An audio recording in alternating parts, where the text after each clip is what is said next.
আজ কেন এত চঞ্চল এ মন, আজ কেন এত চঞ্চল, যেন সখী নিভৃত সে সুগন্ধে, যেন সখী নিভৃত সে সুগন্ধে মাতোয়ারা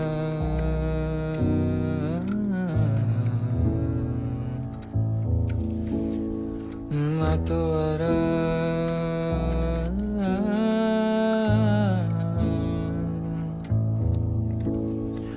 মাতোয়ারা নীরবে বনাঞ্চল